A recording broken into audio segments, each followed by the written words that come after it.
बहुत समय पहले की बात है। कहीं दूर एक गांव में एक किसान रहा करता था जिसके 3 बेटे थे और वह तीनों के पास अलग अलग गुण था। और वह किसान सोचता रहता कि उन तीनों बेटों का क्या होगा, और वह इसी सोच में दिन रात खोया रहता और खेत में आता और यही सोचता।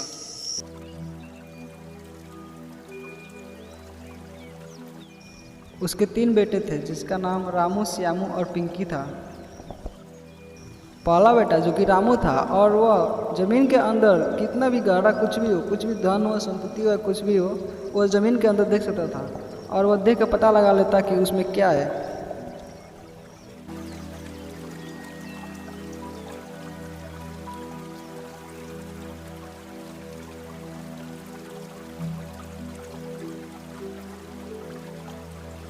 और दूसरा बेटा श्यामू जो कि बहुत ज़्यादा शक्तिशाली था और वह कितना भी ज़्यादा पानी अपने मुंह में बहुत समय के लिए रोक सकता था।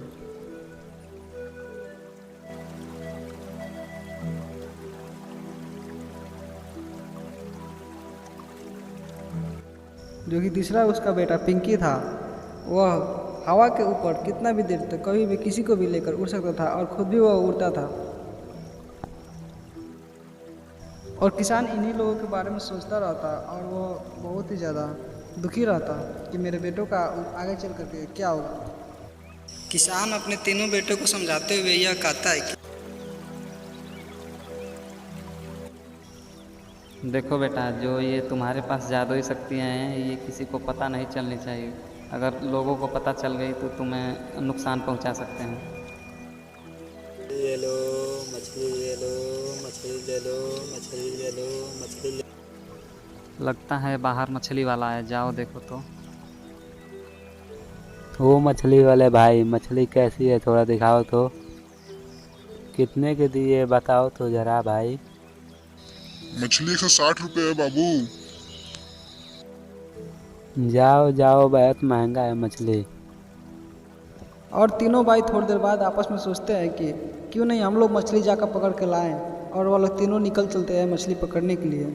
और जो पहला भाई होता है वो जाता है और समुंदर का पानी सोख लेता है, और उसके पीछे दो जो भाई होते हैं वो टोकरी लेकर के समुंदर में जाते हैं और सारी मछलियाँ इधर उधर घूम रही थी और सभी को धीरे धीरे करके पकड़ने लगते हैं।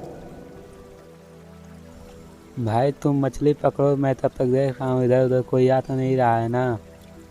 और तीनों भाई मिलकर मछलियाँ पकड़ कर लाते हैं और थोड़ी देर बाद उसके पिताजी आते हैं और कहते हैं, इतनी सारी मछलियाँ, चलो छोड़ो इसे। मैं अभी गांव में से आ रहा हूँ। गांव में एक चुड़ैल आई है, मैंने देखा है लोगों को परेशान कर रही है। वह चुड़ैल बहुत खतरनाक और डरावनी दिख रही है।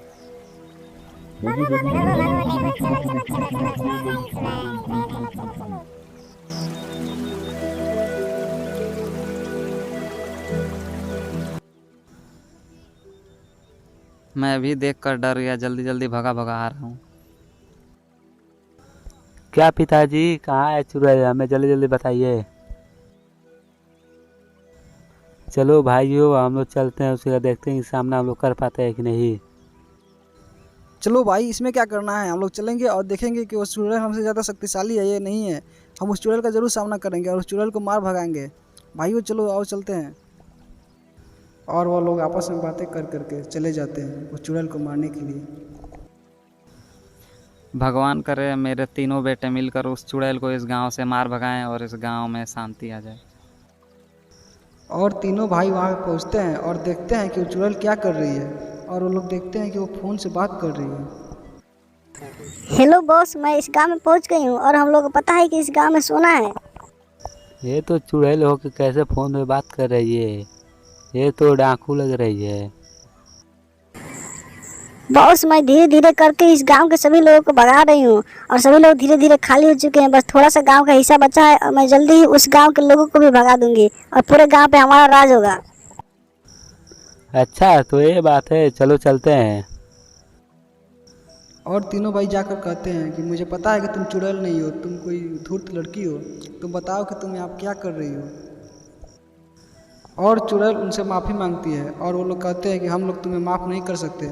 और वह चुड़ैल से कहते हैं तुम इस गांव से चली जाओ, नहीं तो तुम लोगों को मार मार कर हम लोग भगा देंगे। और चुड़ैल माफ़ी मांगती है उनसे और अपने असली रूप में आकर के कहती है, मुझे माफ़ कर दो, दोबारा ऐसी गलती नहीं होगी। ठीक है तो जाओ तुम माफ़ी के लायक तो नहीं हो, फिर भी हम तुमको माफ़ करते हैं। और तुम चली जाओ और दोबारा इस गांव में मत आना। और वह चुड़ैल चली जाती है और दोबारा उस गांव में नहीं आने का वचन देती है। तभी गांव के लोग आते हैं और उन लोगों को देखते हैं कि ये लोग हमारे गांव को बचाए हैं, और सभी लोग देख करके ये सभी खुश होते हैं। और उसके पिताजी कहते हैं, मुझे गर्व है कि तुम मेरे बेटे हो, तुम तीनों ने मिलकर पूरे गांव को बचाया है और पूरा गांव के सामने मेरा सर बहुत ऊंचा कर दिया है। ये कहानी आपको कैसी लगी, लाइक शेयर सब्सक्राइब जरूर करें।